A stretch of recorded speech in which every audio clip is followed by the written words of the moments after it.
I like the Suns tonight. I like them laying 6. I thought that spread was fat for how bad they've been playing this season early on and how good Minnesota has looked. Not so fast. Midget. Yeah, little guy. Hey, not so fast. This is the first game of Booker, Beal, and KD. This is their debut together. Yeah, that's fucking beat. Fuck Bradley Beal. He is the worst. And I'm officially off of the Suns tonight. I honestly might even fade him. Justin Herbert, I'm just going to say it. He's mid. Dak Prescott, he's a coin respecter right now. Yes. He is. Jameis Winston, though. I feel like he could go in the GOAT category just because he's Jameis. You could tell last night. Kent State had no business winning that game. They were never winning that game. Shit bets. I cannot believe what my eyeballs witnessed on the court last night in the MAC. What the fuck, dude? Took Nick Bosa over 0.75 sacks. So Baker's screwed. The offensive line is screwed. Nick Bosa is going to terrorize them.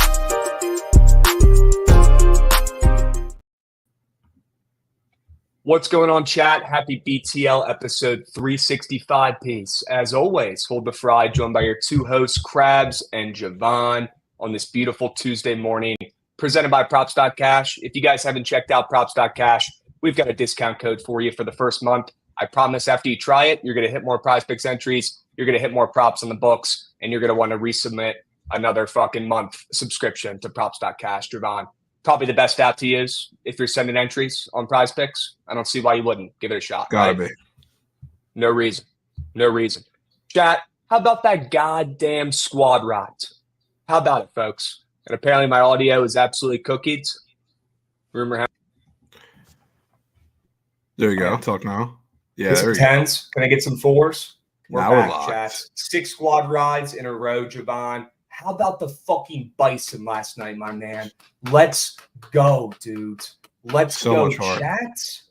Never in doubt. Yeah, B Camp in chat. Calling it how he says it. Make your fucking free throws. That was way more stressful than it had to be. Way Dude, they more could have made it stressful. so much easier if we just didn't Oh shoot my God. 5% from the line. So much heart. So much heart. And rumor has it you ended up getting Trent on the 2K hardwood. Yeah. Is that true? Yeah, it was How'd that go? hilarious. It was good. It was good at times. Oh, there- shit. We got a clip? Oh yeah, he scanned his guy in the 2K. No And, way. So we've got Trent's face on that puppy? Not really. Somewhat. I need to see this shit. Okay.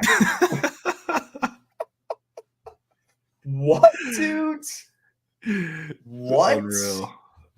That's what the AI, that's what the fucking face scanner came up with? That's what It he came seems like up they haven't with. improved that one bit since they dropped that a couple Yeah. years ago. He changed Okay. it a little bit though. It looks like him. He got Okay. it set. But he also he tied your mark for grade outs. So that was Oh, huge. no. He did it twice. Okay. All right. He got kicked out twice. He did. Kind of cooked low key. Jet said. Okay. Unbelievable. We'll have to get out there and run threes soon. We'll have to do that this week. 100%. Yeah. Got to. Hilarious W's. What else from yesterday, Javon? Oh, yeah. We had a PrizePicks 3-piece. Hold the fry. Great call. Joe Mixon and Ingram, more than half a touchdown. Well, they scored 3. Jamar Chase had a legacy game. Unbelievable. That was the greatest square of all time. And then Jake Browning, never in doubt. It was kind of in doubt. Had to go to OT to hit. But once we got there, it was never in doubt. A little 3-piece chat. Anybody tail this puppy?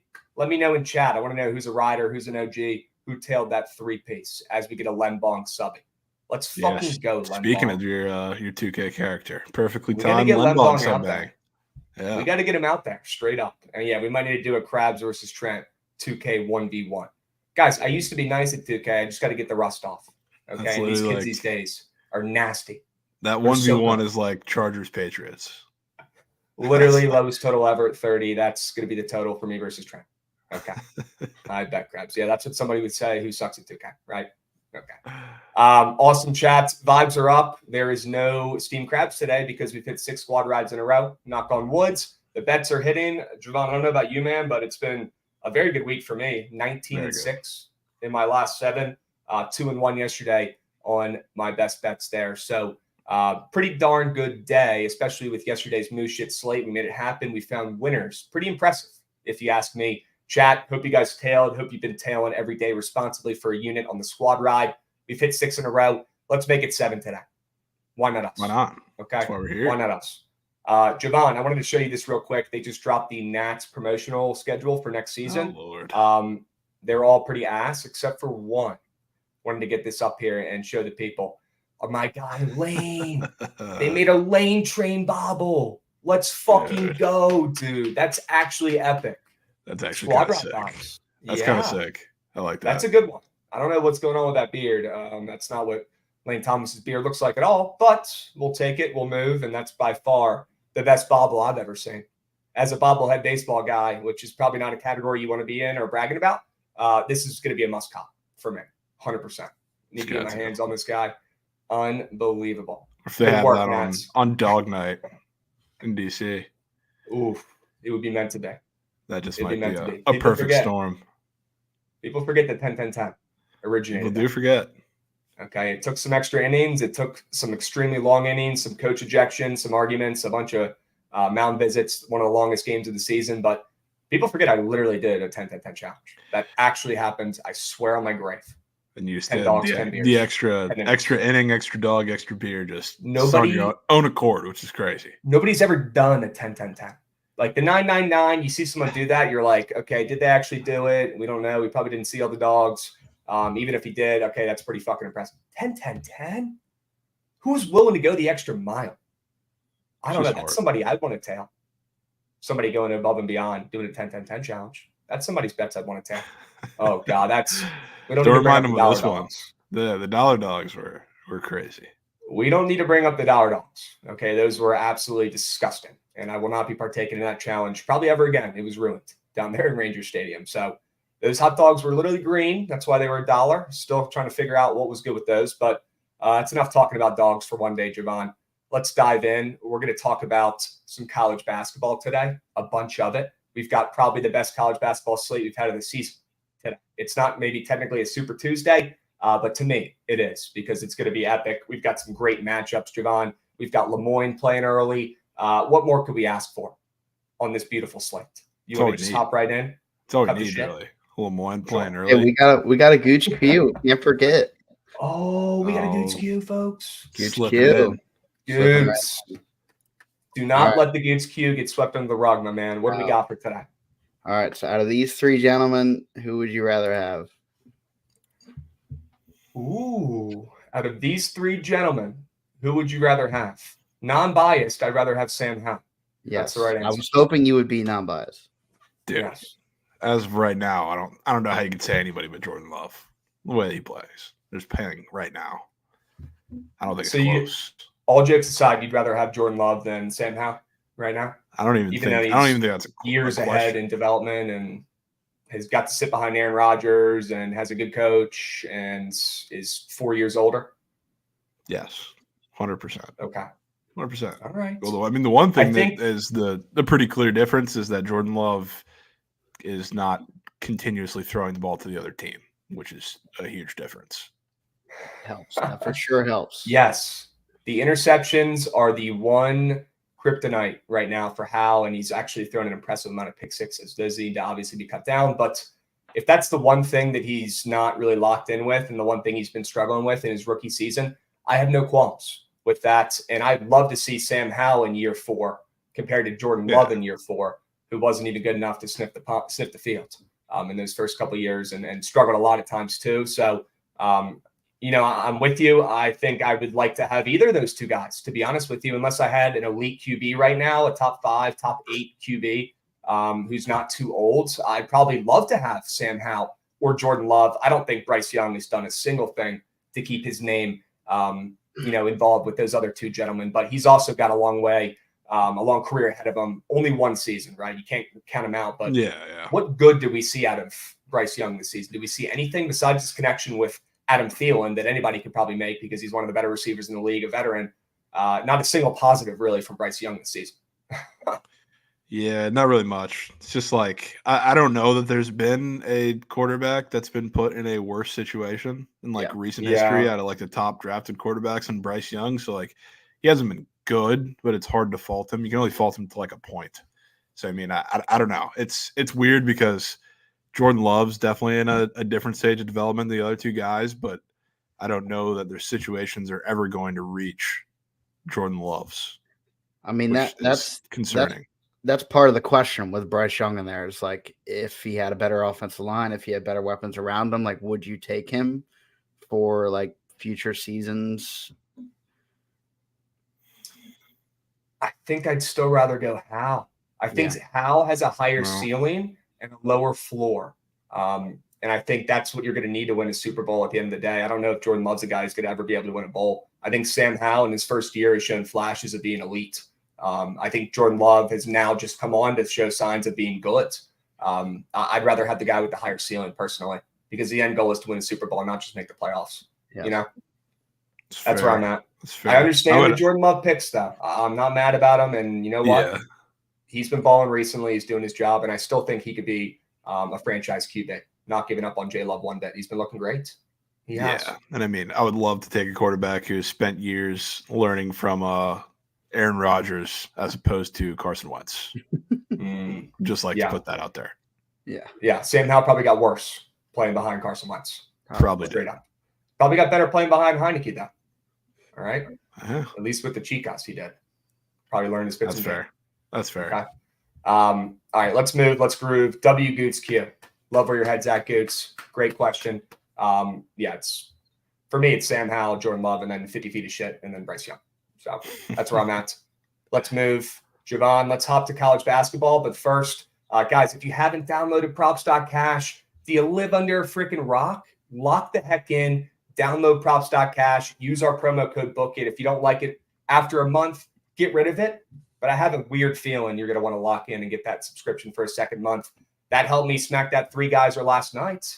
That's where I got that Browning square, Javon, that helped us cash that 3-piece. So if you guys haven't checked out props.cash, at least go give it a look. It's free to download itself. Go check it out.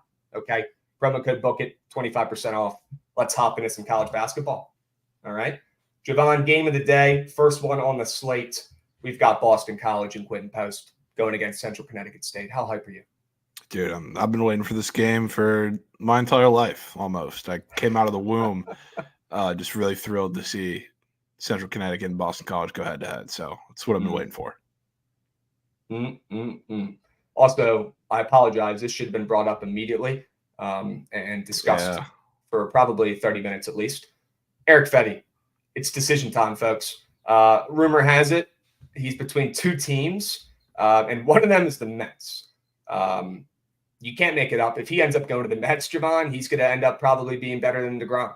I wouldn't be surprised because he's going to have some serious revenge starts against the Nationals. It's already, lining up to be a storybook ending here for Eric Fetty, who might end up winning the Cy Young when he makes his return from the KBO. Guys, Mets and White Sox are the 2 finalists. As a Nats fan, honestly, I'd like to see him go to the Mets. Just fuck it, for the storyline, to see the revenge narrative here and see what Fetty can do. I still believe in the guy, and clearly he turned it around. And it's still crazy to be a head scratcher that we couldn't do a single thing with Eric Fetty. And then he goes to Korea for 1 year and has one of the best ERAs and seasons in the entire planet. Unbelievable. You saw that graphic. I know you've seen that. He had one of the highest WARs out of anybody playing in any league, in any conference, in any country on this planet this season. So Eric Fetty, about to get paid, about to make his return. It would be storybook and hilarious to see him on the Mets and get in the face of the Nats. And I will 100% be there, boots on ground, for that first start. I don't care if it's in New York. I don't care if it's in Washington. 100% will be there. Yeah, you might. Bro, what is this graphic? I saw it. ESPN special, 30 for 30, the decision. And they just cropped up fucking Fetty's head on, what is that, Michael Jordan? No, it's LeBron, bro. Is the decision. LeBron? The decision. Oh, it's the immaculate decision when he went going between Miami and Cleveland. Okay. Yeah. Unbelievable. Yeah, this is actually getting more hype. Yeah, this is getting more hype. More hype than LeBron, for sure. Unbelievable. Fetty Wap, NC Dyna's legend, Nats legend. All right, let's move to CBB. Javon, are you taking Quinton Post today? I know you're probably not laying it with BC. Maybe you are, but are you looking to take Quinton Post on the board? I mean, if I could, I would. I don't think he's on the board, though. Oy. Okay. All right. Maybe he'll pop up there, but probably not since he's going against Central Connecticut State. Probably not going to be offered. All right. What about Lemoyne? Do not let the Dolphins get hot, chat. Lemoyne is sitting at 3-5. Oh, sitting pretty. All right. They had a couple bad games to start out the season. Tough schedule for the Dolphins to get going, but now they go ahead to Army, who is 1-7 this year. Still trying to figure out why Army fired their head coach. They were a pretty, average program for the last couple of years. They fired their coach, and now they're even worse. So Lemoyne being a dog here is not that surprising. I mean, guys, we've talked about it. I don't really think odds makers or the books know what to do with these schools like Lemoyne or the schools like Queens last year who get called up for the first time in D1. They just simply don't have a sample size to pull that's comparable to the sample size and data they're pulling for these other D1 schools who've already been here. So not weird to see Army as a favorite here in this spot. I'm not going to say go out there and take Lemoyne +3. I think gun to my head, I probably would lay it here with the Golden Knights, who have been on a pathetically terrible streak and now get a chance against a Lemoyne team that's pretty small, slow, and not really that impressive. Army gets a chance at home to get their first win in a while. So I probably lean Army, but it doesn't feel right fading the Dolphins here when they're on a little bit of a hot streak, Javon. They've won 2 of their last 3. Don't let them get hot. Yeah, give me Lemoyne plus No the points. way. I'm taking them. No way. You're going to keep fading Army? Yeah, especially because, Lemoyne is super – I know they're not disciplined in about 50 different ways, but send teams to the line quite a bit. And Army, I believe, is the worst free throw shooting team in the country. So in a game that I think is going to be relatively low scoring and close, I would love to be fading the worst free throw shooting team in the country when I know they're going to be sent to the line continuously. So, Lemoyne is a little small, and they're going against a team that I think can shoot a little better than them consistently, but this Army team just sucks. So I'm going to do it. Early game, so I kind of just want to get involved in it, but give me Lemoyne. Give me Lemoyne. Give me the Dolphins. Why not us? Okay, let's keep moving here.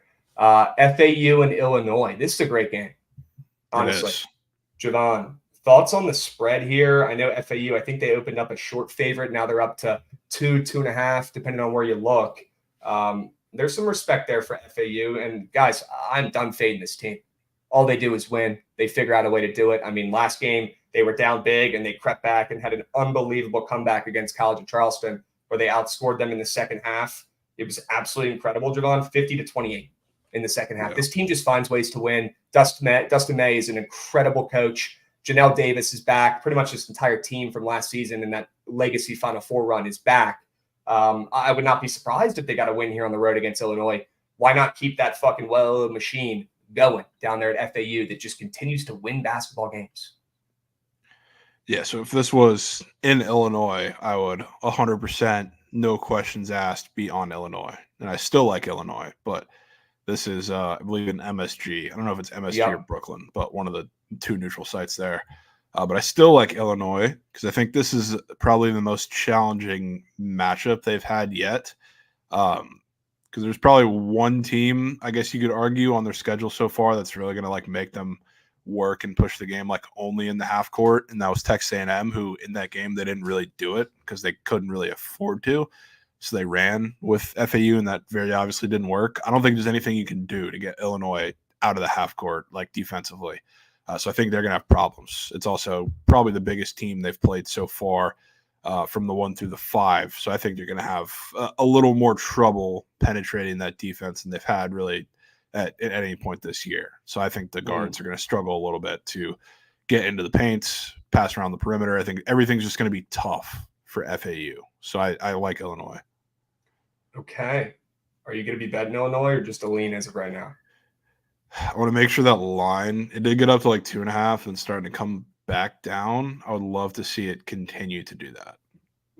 Say that. Okay. If it sticks here or goes down, I'm probably going to take Illinois. If it goes back up, I'm just going to leave it. But it's kind of what I'm eyeing. Very curious to see how Vlad does in the paint against this physical Illinois team. I think we'll learn a lot about Vlad and where this FAU team is. I've talked about this, guys. If you could teleport Vlad to his senior season, guarantee he's going to be one of the best bigs around. He continues to get better. He's just slow and lethargic, right? Like Zach Edey, he's just a fucking 6'3" behemoth who's going to continue to get better as time goes on, as his skills continue to develop. But big test for him in the paint. He's built like Slender Man. Let's see if he can hang with Illinois. right? Yeah, and the Very, very curious. one time he's been challenged so far this season was, I guess you could say, Texas A&M too. And Henry Coleman is good, but not a massive big in the paint. And what happened? He had 3 fouls in like the first 10 minutes of the game. So like, if he does that against Illinois, like I don't think FAU is deep enough in the paint. No. And just size wise in general to hang with Illinois. So I think they're going to make him work. Okay.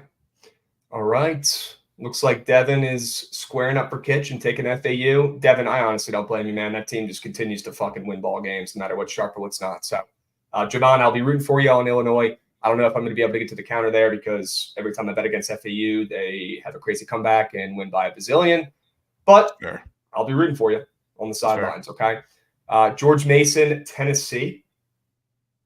Don't let GMU get hot here, Javon. A little small Virginia school who's improved greatly over the last couple of years, even with losing their big man. This program has not gone anywhere. I've been impressed with them even with losing their coach. And they're getting 15 and a half, depending on where you look, to a Tennessee team that might be without Dalton Newt. You don't know what's good with him. I know he got hurt in that last game.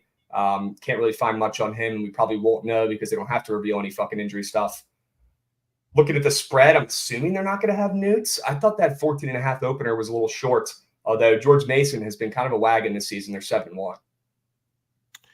Yeah, I don't really know what to do with this game. Like, I do think, I mean, with George Mason coming off of the games they have been playing, not only like have they been good, but they've been really good offensively.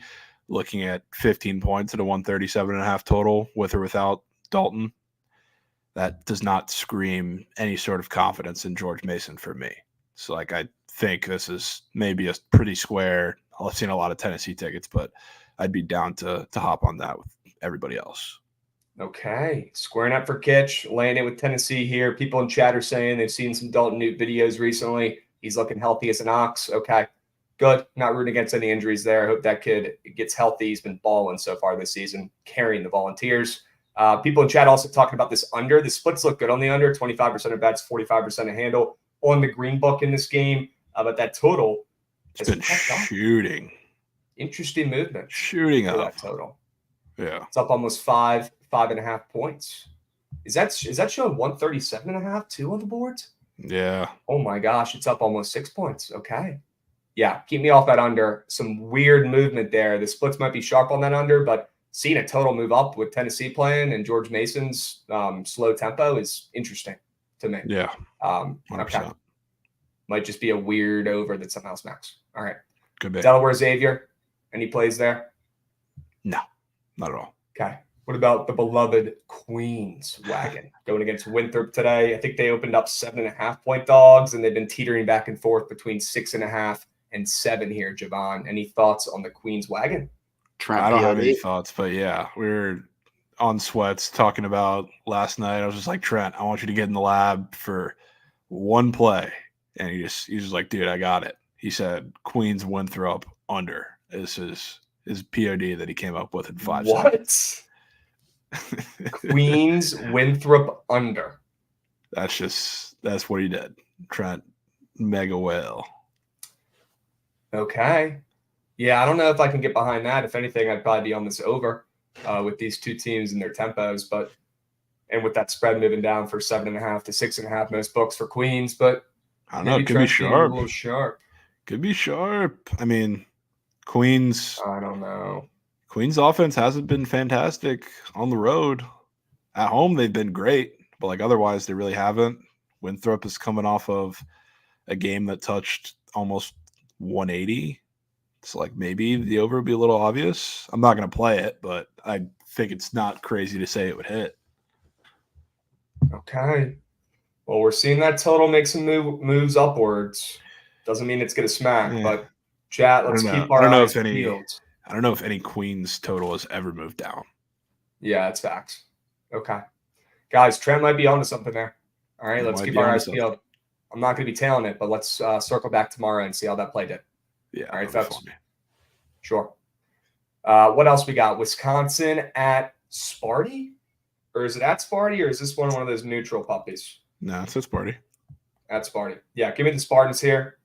in this spot. I thought that was pretty ridiculous. They were laying that many points. Thought it was a little telling they were laying that many points. But this Michigan State team did not get off to the best start of their season. But people forget they were ranked top 15 preseason. I still believe in the squad. And they have won 3 of their last 4 games. They just smacked Georgia Southern in their last contest. And now they get to welcome in Wisconsin, who's been on fire, coming off an incredible win against Marquette, one of the best teams in the country, when they were +3 and they won outright by 11 in that spot. This Wisconsin team has won 5 games in a row. They have been on fire. Pretty crazy to see them laying or getting 5.5 points here as a dog coming off that win. Great spot fade for Wisconsin as a ranked team here and back in the Spartans to continue to trend upwards after an atrocious start to the season here. And with that spread moving from 4.5 to 5.5 most places, I don't see it coming back. I think we grab Michigan State and Sparty and hold on for dear life. They're going to be too big and physical for the toothpicks Wisconsin has down there in the paint with Wall and Crowell, who are great scorers, great players. But I'm curious to see how they match up against Sissoko and co down there. And Michigan State is due for a banger at home where they finally put some balls in the hoop, especially from deep. Okay, and this spread's telling me they're going to do it tonight. Yeah, it's weird considering like there's a couple injury / I think sick concerns for Michigan State with I don't think Malik Hall is going to play, and Tyson Walker is probably going to play hurt. So the fact that they're 4.5 to 5.5 in this game, of course, with Wisconsin coming off of a massive win too, is really strange to me. And it seems like probably one of, if not the easiest play on the board to take Wisconsin. So honestly, I mean, if we do get no Malik Hall, obviously that hurts them defensively, but I think it might give them a little bit of an edge offensively to play a little smaller, especially if they can play on the perimeter a little more. So I don't love that for their defense, but I think they could score at a pretty higher clip. And we can't forget too, home court in these Big Ten games is significant, and it always has been, especially the last couple of years. Not so significant that you can't lean into it. You know, it makes sense at times, but you got to take that into account, especially in the early games, which they've been playing, I guess, some of these late November, December games for a year and a half now. So this screams one of those situations with Wisconsin coming off a big win. So I'm with you on Sparty. Okay. W's, yes, that spread is going to be a little bit fatter than it should be because of the conference they play in and because of the home court advantage that those Bulls always get. Speaking of the easiest plays on the board, how about the Eastern Shore boys? Sure. UMES. Do not let them get hot. Unbelievable performance, Javon, from the boys, who I think you said, they shot 0 for 12 from 3 or something, and they still found a way to cover. Yeah, that's how they started out piss. But the second you see midday Eastern Carolina PODs all over the feed, you know something's up. You know what to do. Don't need to overthink that puppy. Yeah. Sure. Let's keep moving. Let's keep grooving. What about Providence and Oklahoma? I've learned my lesson fading Providence. I've even come around to bet Providence at times. But now that they don't have Ed Cooley, I wouldn't be opposed to flipping back again and starting to fade this squad once again. They are 7-1, though, and they're playing undefeated Oklahoma. And we've seen this spread move from 5-ish to 5.5 some places. Others are still at 5. No movement there. Not really in a rush to fade this Providence team at this point against an undefeated Oklahoma squad. But thoughts on that spread? Did you think it was fat? Did you think it was short?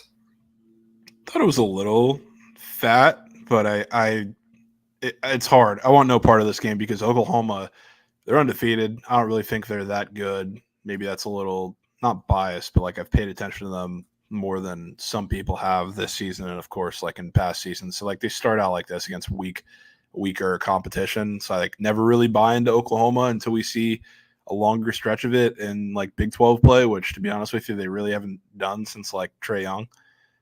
So I have a hard time ever buying into Oklahoma in non-conference. So maybe the spread seems a little fatter because of that, and people still see the 7-0 record, and it's not that weird. But I really don't know where my head's at on this one. I don't think they're physical enough to really stick it to Providence in areas that would hurt them. So like I'm not going to the counter with anything in this game, but if you want to take an angle, that's probably the one that would be the most important here.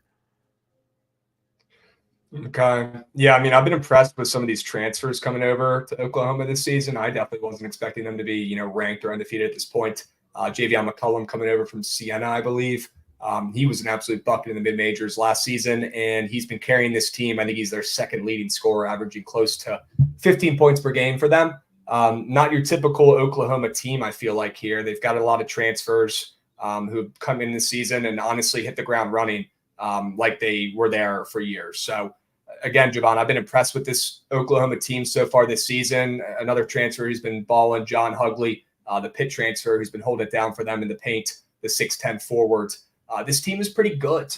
They've meshed very well with a lot of their new pieces, and Providence is too sketchy for me to be betting or fading at this point. So I'm off this game, but I wanted to shout out Oklahoma. Nobody expected them to be ranked or good this year, and the slew of transfers they brought in have been pretty impressive. They've been putting up numbers and carrying this team. Yeah, they have been. And I can tell you the reason why I don't want a part of this game, I know somebody's asking B Camp here. He does a lot of these all the time. Whatever happens in the first half is not going to happen in the second half. This screams of a Oklahoma, maybe they come out and they're up by 5 in the first half and they're going to choke a lead away or vice versa. One of these, whatever this is at halftime, the only involvement that I would consider in this game is live betting the opposite because it just feels like one of those games, especially in Norman where things get really weird.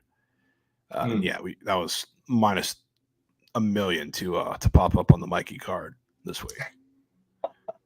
Let's make a house call. Providence plus 4.5. Mount up. We go. Yep. You know he's backing his boys. I got to respect you. It. Yeah, they're up to 5.5 now.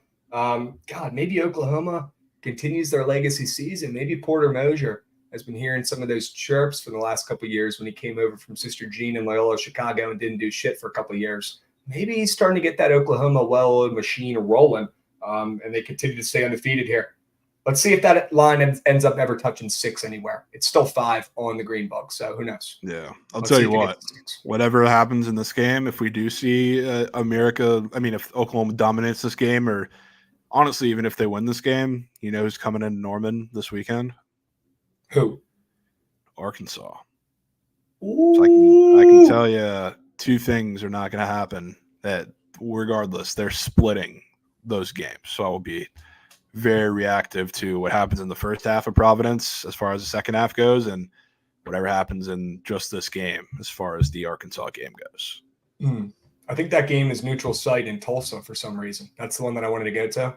Oh, yeah. I figured out that it's 4.5 hours away each way for a drive. Yeah. So there you go. Cookie. Yeah, Chad, I'll be down there Home game. in Dallas on Thursday. Javon will do BTL in person Thursday, Friday, and probably Monday as well. Boots on ground, going to the Cowboys-Eagles game, Sunday Night Football, one of the best games of the NFL season. Fucking hyped for that.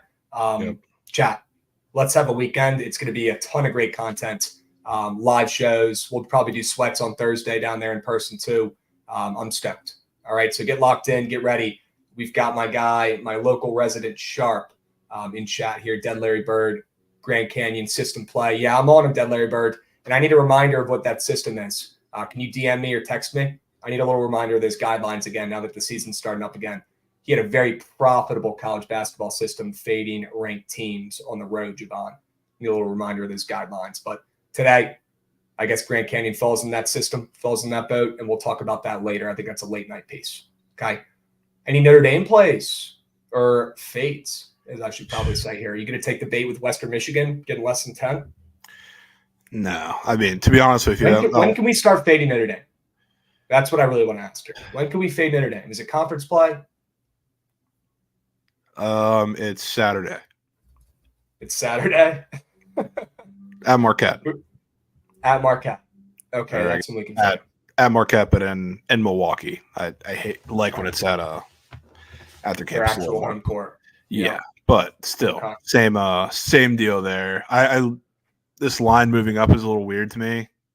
I know it's Western Michigan, but Notre Dame's been so terrible. So want no part of it. I definitely want to catch them at non-conference and these later games at some point, whether it's they have a couple of games late against Georgetown, Citadel, and Marist. I want to catch them in an upset spot, one of those games, but I don't know if this is it.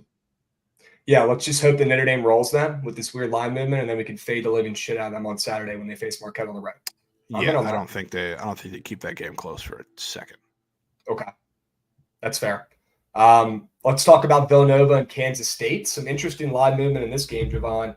We saw Villanova open up an underdog, small underdog. I think they were +1 most places for a second.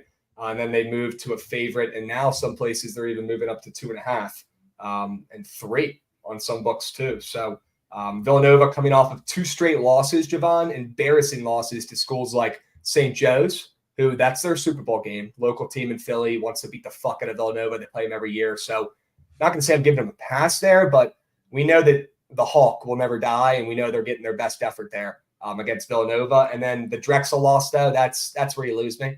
That's inexcusable. You can't be losing to Drexel. You can't be losing to the Dragons, although that is a pretty competitive mid-major. This is Villanova, okay? And Burton's got to step up himself and carry this team to a win. And we've seen him struggle at times, stepping up and being the one guy on the team. We saw it at Richmond. Sometimes he go ghost mode. He's been doing it recently for Villanova too, and they're coming off of 2 straight losses. A little weird to see them as a favorite here, Javon. What are your thoughts? Maybe a tad. But you know what this spot reminds me of? They're obviously not coming off of a disappointing loss, but offensively kind of a similar performance, the Maryland game, where I think it was 57-40. Remember what the next game of that was? That was Texas Tech, and took the over. And I thought both those teams were set up pretty well for points because they're both in kind of a rebound spot there. I think it's the same thing, which, I mean, Kansas State's not coming off of like a pitiful offensive performance, but just overall in the game, they eked out a win by a point against Northern Alabama, which is not good. So this to me screams over. And I kind of like Villanova too in this bounce back spot. And I think you're going to do it with their offense. It just kind of seems to be the flow of how it goes when they face defenses that play very similarly, and them and Texas Tech, Kansas State and Texas Tech set up very similarly defensively with guards that are not the best defenders, frankly, and then they all rely on funneling everything to the paint, and that's where it stops, except Texas Tech, when they're at home, they have a much bigger defensive advantage than when Kansas State is at home. So Kansas State, when they're at home, that's when you want to back their offense. So I think it goes both ways here, and I think we see points. Points. Okay. Not every day you're going to want to be taking a Villanova over, but with that breakdown in this spot, don't blame me for it. See what the splits are doing. Very curious. The over, don't look at those splits. Do me a favor, don't look at those. I'm not even going to read them out. Yeah, I don't really care about the splits because they don't matter in this game. The only thing like with the splits is that when the line is doing the complete opposite of what's sharp, it's disregarded in my head because then they don't respect that money. It's moving up. It went down to 141. Now it's up 1.5. So yep. All right. Trust your gut. Okay. I like Villanova in this. I like your over. I definitely get behind that. Gun to my head. I'm taking the over the under. But I think my favorite play in this game is Nova coming off of 2 losses here as a favorite on the road at Kansas State. But fading Kansas State has hurt me in the past, and for some reason odds makers don't respect them, and they always come through in truck spots and win. So I don't know if I'm even going to get to the counter with Villanova, but definitely lean them, and worth noting that they are now a favorite in this spot on the road coming off of 2 losses when Kansas State's been doing their job recently. That's a little weird to me. You know, I guess maybe this is a prize picks question. I just logged into the app and they put Quentin Post and Boston College props up. Wow. But I was looking and holy goat. His line like last year used to be at like a steady 14 to 16. The fact he's getting 18.5 already is crazy. But Villanova, not that it's so similar in a couple of different ways in the game against Kansas State, except the 1+, I guess, for that matchup. They couldn't hit water from a boat from 3, which is similar to the Maryland game and the last game against Drexel. And now they get to play one of the worst Power 6 3-point defenses in the country, which is not Texas Tech. Texas Tech's a little better, but Kansas State is not, and they're also small. So look out for, I don't know who's going to do it. It could be damn near everybody, but they're not shooting, 20%, maybe less from 3 in this game. They're going to start spraying. Okay. Interesting. I've seen more bets on this Navy-George Washington game, Javon, than any other game today. Navy-George Washington? Seen it all over my feed. It's everywhere. And even in chat, I've seen 4 chats in the last fucking minute about George Washington in this game today. People talking about laying it. People saying George Washington's going to come out of the grave himself from Padawat.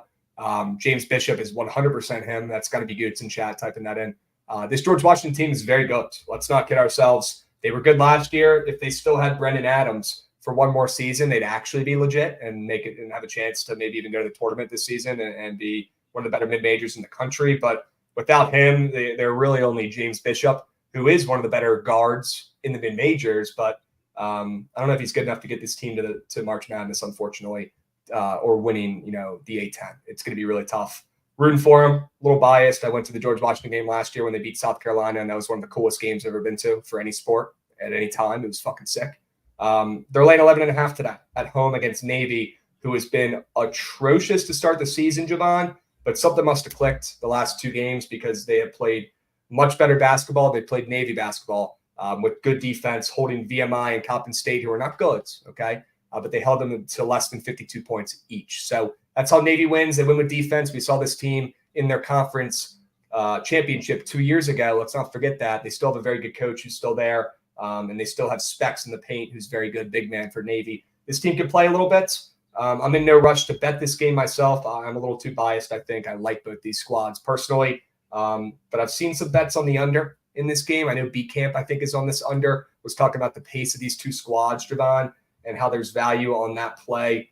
But I'm not going to get to the counter with anything here. I'm rooting for George Washington, though, and I think that spread is pretty fat.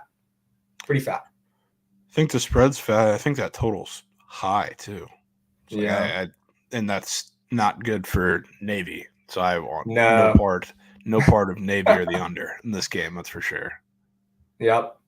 No, I'm with you. I think it's George Washington, and I know I woke up and that total was 1.5 points higher than it was last night when I was seeing B-Camp tweeting about it. So I'm sure he wasn't super stoked about that, but let's hope he can cash one still. That total is pretty high for a Navy game. Yeah. I will say. And that spread is probably a little bit fat for just like the KenPom and power rankings of these two squads. Like Navy gets a little bit of respect, and they're a good program. They're decent. They're average at least. Line's a little fat, and they are coming off of 2 wins. So George Washington and maybe the over will be the play in this game. Okay. High and fat. Yeah. Let's fucking go. Yeah, it is, Alex. Yes, it is. He's in chat. It was George Mason under for you. Wow, I'm a bozo. And that was the wrong George. You've got to be kidding me. Wrong George. That was the wrong George. Well, even that game, though, that total's creeping up too, which makes no sense. That scares the heck out of me as well. But I'm rooting for you, B-Camp. You got this one, man. Stay sharp. All right. Let's keep rolling, Goots. What else we got on these beautiful mid-major games? Keep going. We don't need any of those puppies. Instant, any bets there? No, I'm good. I mean, 8.5 after beating Villanova. Yeah, I mean, I wouldn't be betting Princeton. Wouldn't hate that. Javon, I swear to God, every time I fade them, they win by 100. No, I wasn't saying fade. I was saying Drexel. Oh, Drexel coming off that win, and they're getting 5.5 points. So, yeah, back Princeton today, yes. Princeton wins and covers. They don't give a fuck what's up or what's not. They're unbelievable. Yeah. Unbelievable team they are. Yeah. I mean, if you are going to back Princeton in any spot that's relatively square, which I don't know that they would be today, might be the time. Mount St. Mary's. We'll get there. We got time. We'll get there. Don't worry. All right, keep scrolling, Goots. Get these mid games out of here. You can stop Bradley at that. Akron. You can stop at that one mid game. Bradley Akron is interesting. Is it? I just think it's a great game, honestly. That'll be a good two just underrated programs, 2 teams that are good. I don't know. I'd probably lean Akron here, and I'll tell you what, Akron just doesn't lose at home. But Bradley has been a team I've had my eyes on for the last 2 years. I had them as a sleeper pick last season. They started out this year undefeated, 6-0, looking unbelievable, one of the best passing teams I've ever watched. But they're coming off of 2 bad losses to Murray State and Indiana State. And Larry Bird was not out there in attendance, but they were favorites in both those spots. They lost both those games, although Akron has had some woes themselves, Javon. They've lost 3 games in a row, too, and that's not very like them, although only 1 was at home. We know Akron wins at home. I'd probably lean them in this spot. There's just some weird voodoo magic with the Zips playing on their home court. They usually get it done. And the spread's moving up from -1 to -1.5. So I lean the Zips coming off of 3 straight losses here at home. Yeah, I kind of lean that way too. Just don't want to take it. I don't want to snipe a Bradley loss while they're already in a streak of a few. Okay, that's fair.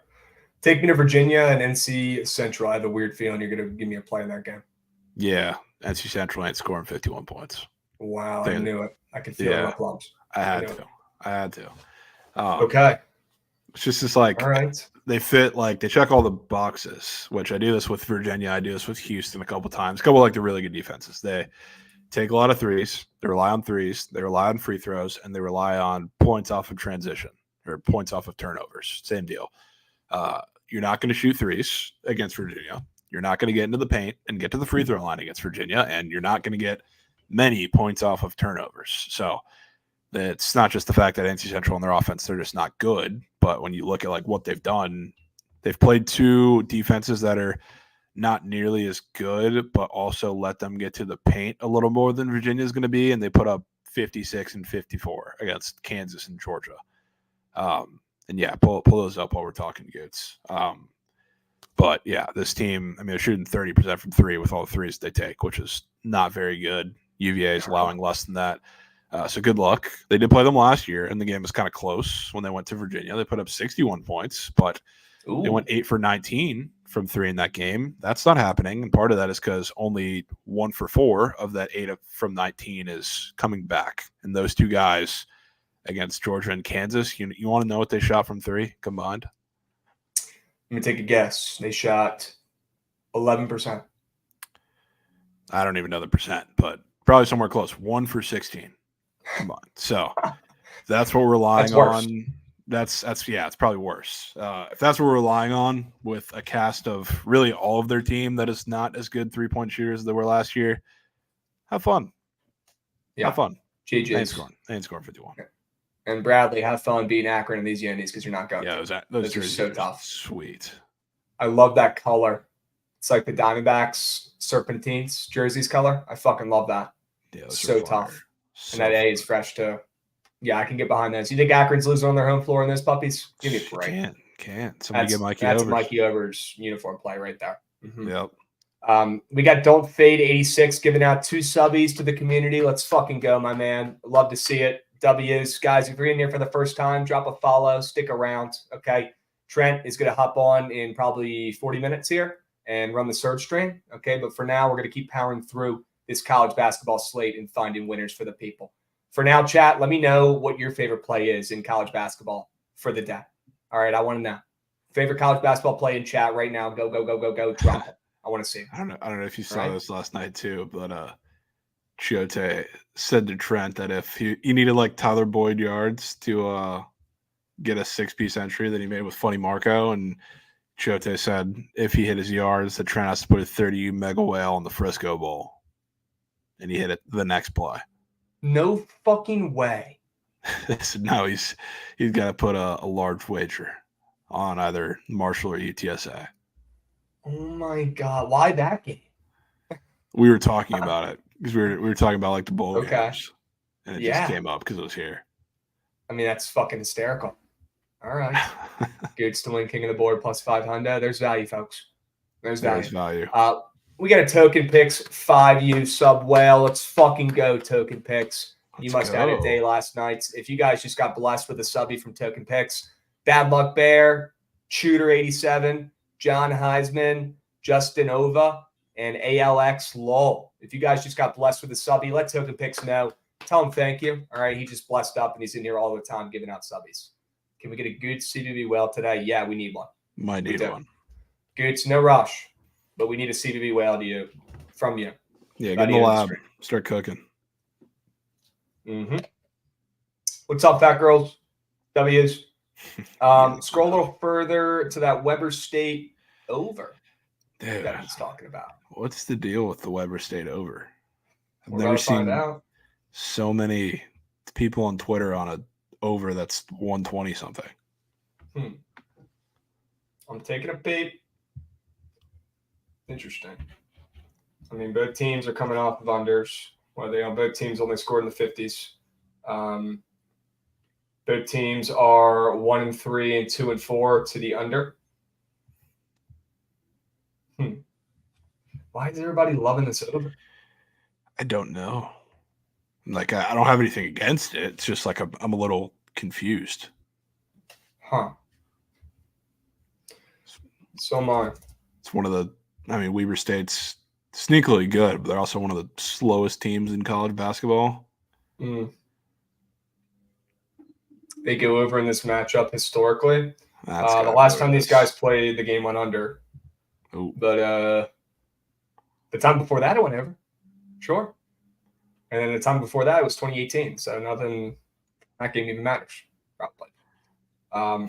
Yeah, I don't know. I mean, I understand why you'd want to back the over in a game with Weber State because they've been fun this year and they pulled off some crazy upsets against St. Mary's and Yale. But I personally would not be sprinting to the books to bet this over myself.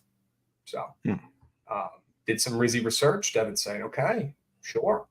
Yeah, I'm good on that over, Devin, but I'll be rooting for you. All right. Javon, what else? You taking Sister Jean today? You laying it with her? No, will not be laying it with Sister Jean. Okay. Let's keep scrolling. Let's keep moving. Let's keep grooving. Let's see what we got in the later college basketball slate. So many games today, chat. I didn't see enough plays. I didn't see enough picks either in chat. I need to see more of those. Okay. UNC and UConn. Here's a great game. I like UConn here in this spot, up from 4.5 to 6. I know they're the better team. I know they're the better ranking. They're the 5th ranked team compared to the 9th ranked team in UNC. And I know UNC has looked much better so far this season. I just cannot trust this squad, and I'm not a big Armando Bacot guy. And they've been playing some good basketball recently. They're coming off of 3 straight wins, some good ones against teams like Arkansas, Tennessee, and Florida State. Really tough game to Villanova before that. They dropped by 2, and that was their only loss of the season so far. Besides that game, they should be undefeated. UConn, on the other hand, is coming off of brutal, close nail-biter loss to Kansas, Javon, at Kansas. And now UConn travels back home after losing that game and not covering their last 3 games. And I think they take care of business here at home and put UNC back in their place. I just think these two teams right now with their rosters are on different levels, to be completely honest with you. So I'm squaring up here with this angle. And I like UConn at home with that line move and the splits. Yeah, I like UConn. I don't know that I'm going to play it, though, just because that one I feel like this one has a chance to end up within the number. Like, I think UConn wins the game, but I don't know that many people are giving UNC a shot in this one, and I think they match up a little better than like all the little write-ups and blurbs that I've read today kind of think they do. So like I think that they can hang size-wise with UConn, not really with Klingon to say, but really everywhere else. So I think it's going to be a little more of a grittier game. And yes, it's in the Garden, so it's a neutral site game. Yep. That totals come down 2 points. I kind of lean under, if anything, because I think it's going to be a game that's going to be all about rebounding, which you can say that UConn on paper has the edge, but I have a feeling that UNC is going to hang a little more than people think. So I think this one's going to be close. Maybe if I'm probably going to be watching the game. If I see something live, I might jump in on UConn, but I don't want to buy them. I think Stephon Castle is going to be back today too, which is a little bit of good news. I know he's a freshman, so like we don't know just how good he's going to be in this offense, but that's another piece against a guard room for UNC that's really the focus of their team outside of Bacot. So that's what they need to focus on. So that gives them another option there. I don't know if I want to buy that necessarily. And if it's if he's getting major minutes, game in the Garden, neutral site against a really good team, it's only helping the under, I think. So I don't like that matchup for him. So probably under for me. Okay. Total is down in this game from the opener of 153. So I don't blame you. Let's get a nasty under here at the Garden. God, I'm so jealous. I think I saw DeGen's going to that game, or he's going to the Garden for the couple games tonight. He's going to both, That's going to be awesome. Be I need to go see a college basketball game at MSG. That's bucket list type shit. That is bucket list. Seton Hall, Baylor. Javon, you're a Baylor whisperer. Any opinions on this game?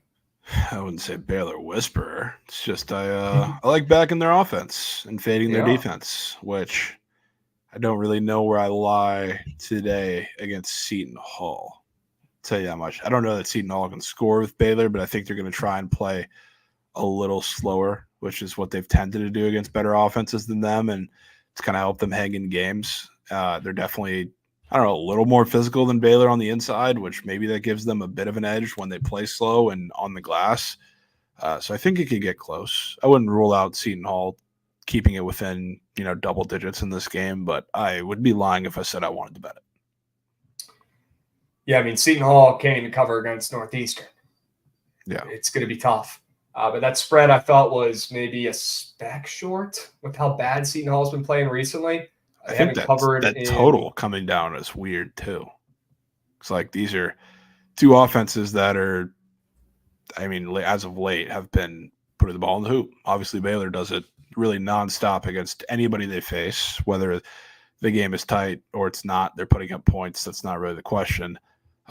Then you have Seton Hall, who, to be honest with you, yes, Northeastern doesn't really count them putting up almost 90 points, except for the fact that Seton Hall's offense barely puts up that against anybody. And they've been honestly pretty impressive to start the season, I would say, offensively for their standard. So seeing that total come down a lot, I think that's 6 points.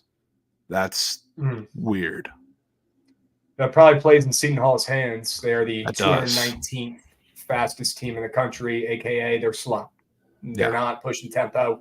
They're slowing down Baylor, and Baylor likes to run a little bit. They're not one of the fastest teams in the country, but they're inside the top 100. So probably an advantage there for Seton Hall. This game just feels like Seton Hall's the play. It feels like a letdown spot for Baylor, who have been destroying, crummy teams in their last couple games against Northwestern State and Nicholls State after that Florida big-time win. So, maybe a little bit of a letdown spot here for Baylor, welcoming in a Seton Hall team that's not playing that well. I thought that was some respect with them on the line there.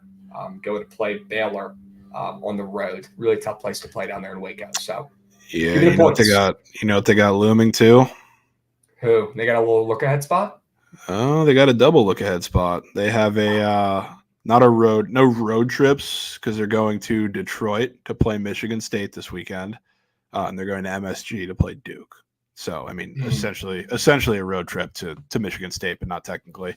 And then, obviously, massive matchup in the basketball mecca next middle of the week on like Tuesday or Wednesday up against Duke. So, this is a weird sandwich spot game in between a shit team and really, really good teams. So, maybe this is one where they slip up. Think they win, but maybe not cover. Okay, Seton Hall could be a sneaky dog, folks. W's to Jen. Have fun tonight at the Garden. I'm fucking jealous of shit. What was the Illinois and FAU reads? My read was I'm done fading FAU. They win and cover every fucking game, and it's annoying. Javon's read is that he's going to do it one more time, and he likes Illinois, and he doesn't know how physical FAU is going to be able to be, and we're a little bit worried about Vlad. Is he going to be able to hang against that physical Illinois team? We're going to find out tonight. I'm honestly very excited for that game. We've already seen it. We're going to get a Coleman masterclass, and Vlad is going to get 2 fouls by the under 8. Or if he gets in any sort of foul trouble, they're fucked. I'm telling you, it's going to happen. They're going to get him in foul trouble quickly. If Illinois has half a brain, they'll just fucking sprint to Vlad and get some fouls drawn. Literally just go up to him every single time, and he is not disciplined enough if you go right through his chest. No, he will be in 2 years when he's the best center in college basketball, but for now, he's still learning. He's still young Vlad. All right. I still believe in him, but he's still young Vlad. All right. Awesome. Let's keep going. W's good. W transition there. Indiana and Michigan. Javon, some serious respect for Michigan. We've talked about it, though. The home court advantage for these teams is no joke. Okay. But Michigan laying 7 when they've lost the last 3 games to Indiana. They haven't even beaten Indiana since 2022. Michigan's coming off of 4 losses in their last 5 games. A couple of these weren't even fucking close, where they did not even show up, didn't even get off the fucking bus. Indiana, on the other hand, they've been taking care of business. They've beaten some pretty good teams recently, including a Maryland team who they did just beat at home at Assembly Hall. But we know what this Indiana team is about at home. They're unbelievable. It doesn't matter who's on the roster. They win. There's literally some sort of hex or voodoo curse on that stadium that blesses them and curses their opponents. But on the road, Indiana is extremely beatable. They have been over the last couple of years. And this roster without Trace is 100% beatable. I like Michigan laying 7. I think that line is extremely telling. I think Michigan bounces back here in maybe the game of the day at home in the Chrysler Center and in Ann Arbor down there. I'm all over Michigan. That spread keeps on moving. The splits look sharp. they get a 10-point win at least today. Yes, and I was just about to say this too. They've played a couple on a neutral site, but this is their first true road game. And first true road games for a lot of teams, fading those have been very profitable, especially not even just this year, but going back the last couple of years when you do it in the Big Ten, where there is very obviously massive home court advantages for all those teams. So this is a very telling line, absolutely. But that road game factor is circling everything for me. So that's why you'll go on Twitter and see another one of crazy value on Indiana. No way they should be 7-point dogs. Take them on the ML. They'll win outright. Sure. They're just a different team on the road compared to it. Literally everybody in the Big Ten is. It's just it's how it goes every single season. Especially Indiana, though. Yeah, especially Indiana. Assembly Hall versus outside of that, they are not the same team. But I do think, too, from Michigan, like the teams, they haven't been impressive. And I guess the headline loss would be Long Beach State, who's not very good. And yeah, sub up. But I have a lot of respect for a couple of the teams that they lost to. Like, I think Texas Tech is scrappy in their own little way. And if they have a good matchup, which they did against Michigan, I think they can beat damn near anybody, especially in the Big 12. So I have respect for them. I think Memphis, kind of same deal. I think they're better than people realize too. Same with Oregon. They've been a little banged up to start the season. As they get buys back slowly, I think they're going to be a better team than people realize. Like, I'm not as down on Michigan as I guess the group consensus seems to be at this point with the public. But yeah, seeing 7 is still crazy. Did you say you like that Villanova Kansas State over? Yes. Yeah. Okay. Because our guy Bert in chat wants to back his guy Bert, Tyler Burton, today. Tyler Burton. He's been struggling recently, right? We know Tyler Burton, the Richmond Spider legend, who's been pretty mid for Villanova since he's come over there. But yeah, if Villanova wants to win this game, if the game's going to go over, like the 2 reads that we have, it's going to have to be Tyler Burton stepping up and getting a 10-piece. So I'm with you on that. Let Tyler Burton cook. Bounce back game. I could be in with that. Tyler Burton at home, a lot of pressure. He ain't doing shit. He's a ghost. He'll disappear. You won't even think he gets off the bus. Tyler Burton on the road, though, coming off of 2 losses when he's been playing like moose shit, with no expectations here against a good Kansas State team. That's when we want to back this puppy. All right? Don't sleep on Tyler Burton. And he's going to be going up against probably – who's he going to be going up against on Kansas State? Is he going to be going up against my ex-Hokie down there in the paint? I don't know who they're going to put on him. I really don't know. And fair question from DeGen, too. Think a total of 142 is low for a K-State game? No. I don't think it's low. It's a little low for a K-State game, but it is certainly pretty high for a Villanova game, especially in terms of they just played a game that barely scratched 100 with Drexel. So I think it's initial read pretty even on both sides, but with Villanova favored now, the line moving towards them and the total moving up, that is not a correlated move. So I'm riding with the total on the correlated move. I think Villanova torches Kansas State from 3. That's kind of my read on the team. Okay. But yeah. Yeah, I don't know who the hell's going to guard.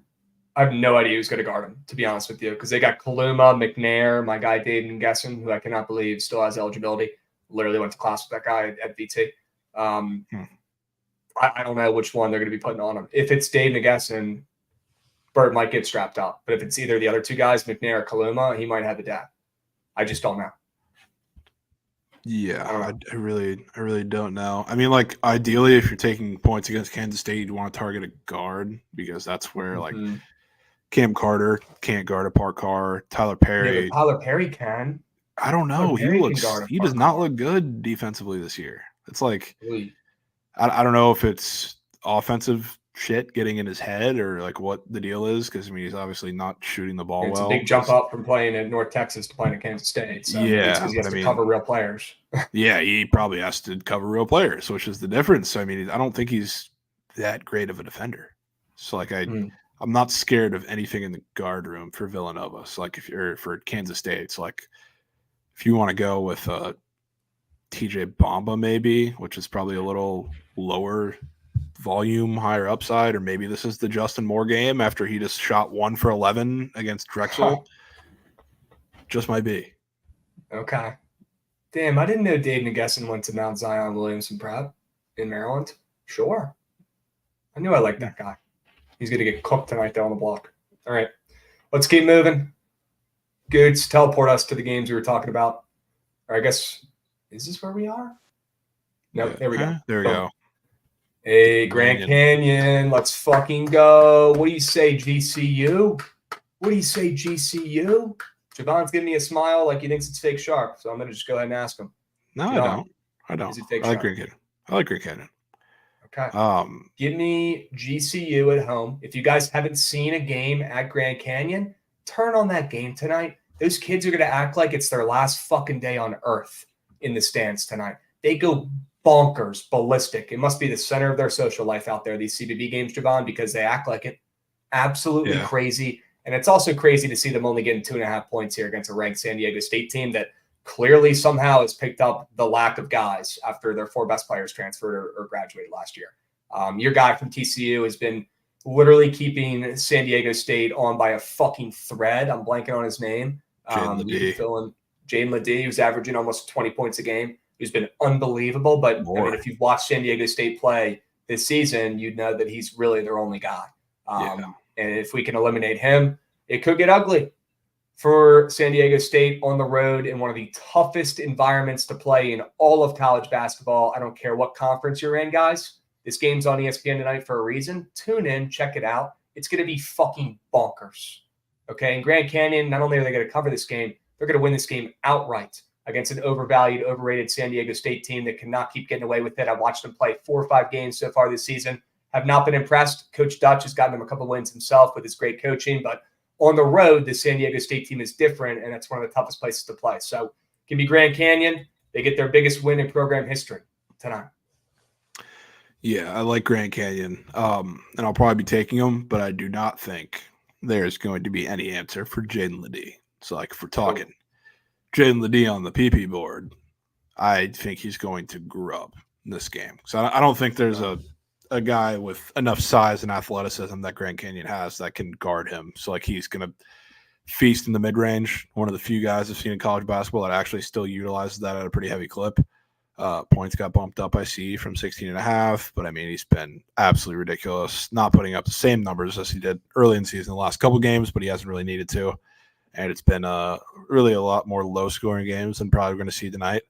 So, yeah, I don't think there's going to be an answer for Ledee. He is the greatest piece of all time that they added. I don't know how. Dude is a meme at TCU, and now he's literally Naismith Player of the Year. But I do think other than that, Grand Canyon matches up really, really well, and I think to be able to score on SDSU, which not many teams can kind of hang their hat on. It's like it's going to be a fun game. I'm so excited to watch the Lopes take care of business tonight. Ty Grant Foster, absolute fucking beast. If you guys haven't heard or seen this kid play, he's averaging close to 25 points per game this season. Electric guard. They got Ray Harrison, who's an absolute beast too. And they got some decent forwards in Duke Brennan and Gabe McLaughlin, who could play some defense too. So I will not be taking Ledee just because I'm going to be heavily invested in Grand Canyon, but I understand your angle, and you're probably right. He's going to probably drop another 20 piece because he's the only guy on that team that can fucking score. Darian Trammell is terrible. I don't know if you've noticed this, but Trammell is not I've noticed. You've been talking to me about that since last year. I'll give you credit for that. Sucks. Yeah, he's not good. And I don't even know if he starts anymore. I've seen him come off the bench this season. So, and if he's not starting on this roster at San Diego State after they lost all of their guys last season after that unbelievable run, Matt Bradley, and a couple, I forget the names, but they lost 3 of their starters from last season. Yeah, GG's.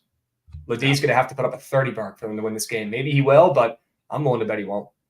Yeah, I think I'm probably going to end up taking his PRA. Get everything encompassed. Okay.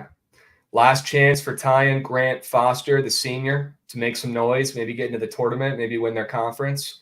It's now or never. This kid's been all over the place. People forget he went to Kansas initially and then went to DePaul and ended up, after some pretty brutal seasons and some questionable decisions, he ended up at Grand Canyon. But this kid is a fucking bucket, and he's playing like that Kansas recruit that we knew he was a couple years ago too. So very, very curious to see how he plays tonight. He has a great matchup against the San Diego State team that, for once, does not have great guard play defense. Very curious to see how the Lopes take advantage of who I think is a very, very overrated San Diego State team away from home. If they were at home, I wouldn't be taking this. But since it's at Grand Canyon, I don't think you guys understand how much of a home court advantage they're about to have tonight. Turn that game on.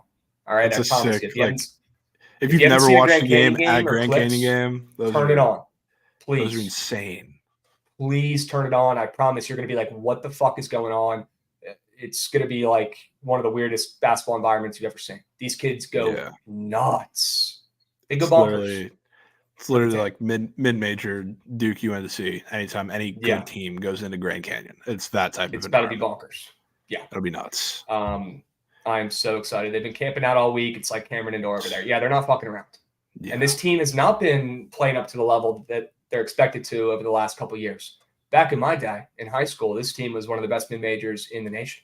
And they're starting to return to form this season with guys like Tyon Grant Foster, who's absolutely carrying this offense and is pretty much unguardable, the 6'7" guard. So good fucking luck covering him tonight. They got nobody on that team to count. Lopes all the way. All right? Yeah, I went to GCU. Shit's wicked. Yep, that sounds like something a guy who went to GCU would say. Shit is wicked.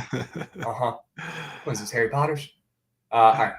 Let's keep moving. Let's keep grooving. We're running out of time, folks. We got 15 minutes. We're powering through all these games. How about Boise State laying 4 today against North Texas? Any opinions? Any thoughts? Definitely not taking them off beating St. Mary's. And despite the fact that St. Mary's is really not that good, that's a big nominal win for Boise State. So I'm good there. We can go to the game right below it, though. Sure.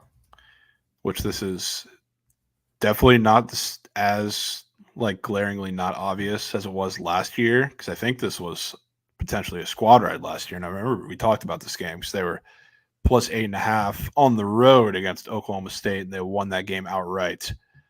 So it's a little different this year, knowing that happened last year, and now it's SIU at home. So it's a little more obvious, but I'm still going to go with it. I'm still taking SIU. Part of that, like we were talking about, Oklahoma State. Welcome to your first true road game on the road against Southern Illinois, who's not going to host really another good power conference team at all this year. And really, they don't get one every year to begin with. So this little weird home and home that they're doing, I really don't know who agreed to that for Oklahoma State, but that's a terrible decision, especially considering they already lost in Stillwater, and I think they're going to lose again tonight. With Oklahoma State, not only is it their first true road game, but it's the first true road game for a team who can't shoot. And the only guy who can shoot is Javon Small. And you know very well who's going to be on the number one option anytime you play SIU, one of the better underrated, I guess, defenders in the country with your boy there. So I just don't trust this Oklahoma State offense in this game. And SIU, they win with their defense, which kind of plays right into the hands of how you want to win this game. It's going to be lower scoring. It's going to be a game similar to last year. And they opened up as a favorite in this game. There's hit some steam towards Oklahoma State, which for a second they were a favorite last time. Yeah, which I mean, I think regardless of how that game went last year, and I guess you could say Oklahoma State's a worse team this year, which I 100% agree with. SIU opening as a favorite is ridiculous, no matter where the line moves, unless you see it move 20 points toward Oklahoma State. So I'll gladly go against the steam here and take SIU plus the point. Really, they're just going to win the game. It's going to be ugly. Won't be easy, but never is watching Oklahoma State basketball. Give me SIU. I'm so with you. Don't let the Salukis get hot. Don't let Xavier Johnson get hot, one of the best point guards in the country, but on both sides of the ball. This kid could play pro ball. Maybe not in the NBA, but overseas or G League. This kid has all the tools. He's just a little small, but he's going to be strapping up, the only option that Oklahoma State has from deep. Terrible matchup for OK State. That's probably why the Salukis opened up a favorite. And then every bozo on earth probably locked in OK State because they see OK State playing the Salukis and they're scratching their head and their brains are small and they want to take the easy way out and they don't want to lab or do research or know college basketball. They just want to take easy bets that make sense to them. And that when they lock it in and put their financial stake on it, they can go to sleep at night easily. Well, I prefer my bets to keep me up at night because those are the ones that fucking win, just like the Salukis, chat, okay? I'm tired of these squares acting like they know shit. They don't. I'm tired of squares thinking that they're better at betting than us. They're not. They had a good, week or two, but Javon, the Sharps are back. And if you keep betting and taking plays like Oklahoma State minus 1.5 or ML or whatever, you're going to be homeless. You're going to be broke. You're going to be calling up your mommy and daddy and asking for coins because those bets are shit. Give me the Salukis. Give me Xavier Johnson. The opener tells it all. Guys, sometimes the opener is more important than the, closing line. Straight up. And in this case, I'd say it is. The Salukis open up a favorite. Good enough for me to back him. Xavier Johnson will get it done for you. He's a beast. Okay. To be honest, too, I know they didn't end up covering that game, but I was kind of impressed with Oklahoma State against Creighton. They lost by 14. I guess the line was like 8.5, 9. They didn't play terribly. And I think, I mean, obviously they're at home where they have superpowers anytime they're in Gallagher-Iba. They didn't play bad. So, like, I definitely expected a good bit of respect on this line still, even considering what happened last year. So I think it happens twice. Lightning strikes twice. You can't find it too many times, but you find it today. Sure. Okay. Really good questions in chat. Is Dan still the coach at Grand Canyon? No, they've actually got an even better coach. They've got Bryce Drew. Does that name sound any familiar, Yeah. Javon, at all? It's yeah, actually it does. Scott Drew, the Baylor head coach's fucking brother. Okay. Yeah. If you don't think these guys were built to coach basketball teams, you don't know shit. Okay. This guy's literally bringing back the Lopes basketball program from the grave because they were caked under Coach Dan. So, new regime out there. I don't even know where that school is. I think it's in the middle of nowhere in Nevada, to be honest with you, or Arizona Grand or Canyon? something. But Yeah, it's in Phoenix, right? Nevada, Arizona, I know it's in Arizona. I just don't know where. I It's think it's in Phoenix. It's in Phoenix. Yeah. Phoenix. Yeah. Word. The Phoenix boys are about to cook. Do not let the Lopes get hot chat. Grab the 2.5 points and go about your day. Also, this guy must not know that we've won 6 in a row squad rides. Yeah, All this haven't had to talk, say that in quite some time. Yep. I mean, guys, I don't know why everyone thinks I'm the worst bettor of all time. 19-6 last 7, 74-60 in the last 30, 2-1 yesterday. We're doing just fine. All right. It's the simpletons who think that every play and every favorite that hits for a week, and the next thing you know, it's that easy to bet. Guys, if it was that easy, the books literally would be bankrupt. Think about it. Think about it. They can't let the squares lose every night. If they did, they wouldn't have any customers. Okay? Let's keep working our asses off. Let's keep finding winners. We got to hurry the fuck up and finish this slate, Javon. Keep scrolling. Javon, if you have any plays, let us know. But I think there's one late night geyser that I was eyeing. Maybe one. Out of respect, I'm going to have to take South Dakota State after what North Dakota State did last night. But Just a Dakota respect play. just Dakota respect POD. No, that might be it for me. I don't know if there was any other late night geysers. I think that's it for me too. I wanted to say pretty fat spread that St. Mary's is laying against a pretty solid Cleveland State team, and St. Mary's is playing like crap. So I feel like I've said that the last handful of times, though. Not that I've taken it. I think more than maybe once, but I think they're just a team that Vegas just respects way too much. Yep. Okay. Yeah, don't let crabs get hot. Dig that. It might be too late. People are talking about it. And one more thing, have to mention this out of respect. Once again, BYU, this basketball team is fucking awesome to watch. They're very so good. They've got 2 great big men. They got Mia Khalifa step row coming off the bench, but playing starter minutes. Ali Khalifa, he has changed this program. Now they've got 2 great bigs in him and Triore, and they've got a plethora of great guards who can shoot the living shit out of the rock. This BYU team might be here to stay. And I'm not saying I'm betting them today. No fucking chance I am. They have a terrible sandwich spot and a really big game coming up this weekend and a kind of a scrappy Evansville team. But they're laying 24 against a 7-1 Evansville team. I wouldn't be surprised if Mia Khalifa's step row doesn't fucking lay down the hammer and get a big-time 30-point win tonight at home. Do not sleep on the Mormons. They're about to be soaking in their winnings all night. All right? That's a fat spread, dude. That is a fat spread. Fat spread. And that's a wagon. We might be They're talking fun. about them tomorrow on Wagon Wednesday. We Okay? might. Mia Khalifa step bro. Sure. All right, let's keep moving. Let's keep grooving. Javon, we're going to have to pivot here probably and do some king of the board and squad rides. All right. Matt Downs over Krabs. Sure.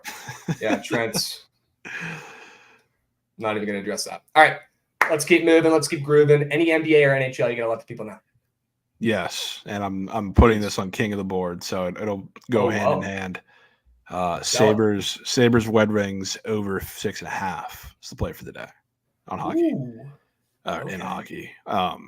So these teams, surprisingly, especially the Sabres, have not been going over as much as people think. Sabres were they're super popular overs, but with the way that they've been playing the last couple of weeks, they get 20 shots on the net, and just depends on if the goalie has a good or bad day that day because they're not really doing much offensively outside of that.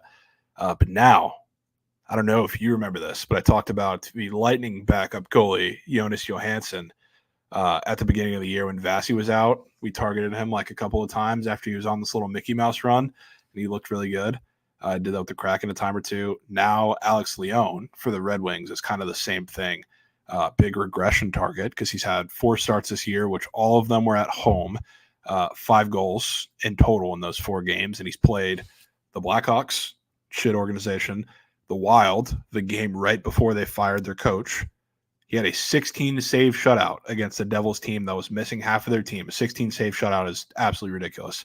Yeah. And then he played the Leafs in Sweden against Samsonov. So like 4 favorable situations, I could say. And he went 3-1 in those 4 games. So now the Sabres at home, a team who really doesn't rip too much puck. You wouldn't expect it to happen this game. It's going to happen this game. They're going to score goals this game on them. Then I would take the Sabres, but I also made a rule. I don't take the Sabres unless UPL is in net because he is their only competent goalie. And look who's in net, Eric Comrie, who is absolutely moose shit. So he's going to go up his fair share of goals too. So I think this game soars. It's the Alex Leone regression game, but Comrie's in net, so the Sabres are going to have to outscore themselves. Okay. So you're locking in, what is that, over 6.5? 6.5, yeah. Red Wings and Sabres. You want to put that in the squad ride? Correct. Okay. Goots, run that shit. I need to see that train absolutely mowing down the tracks.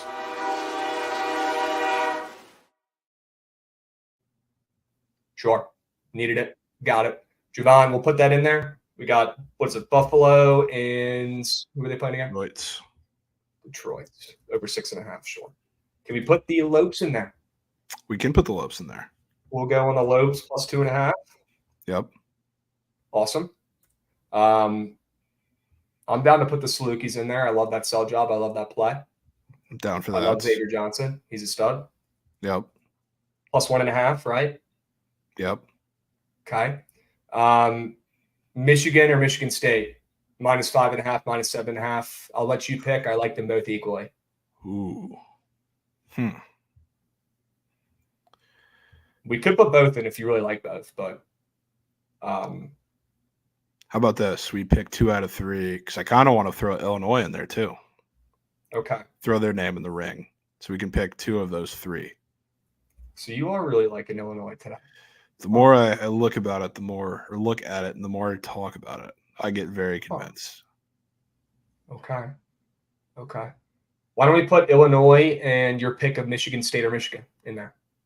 Because I literally like them both equally. I'm going to be on both. They're both whales. They're both great plays. They're both smack. Let's say Michigan State. Okay. Michigan State minus 7.5 with her players. I'm at 5.5. 5.5 with her players. Yes. Good.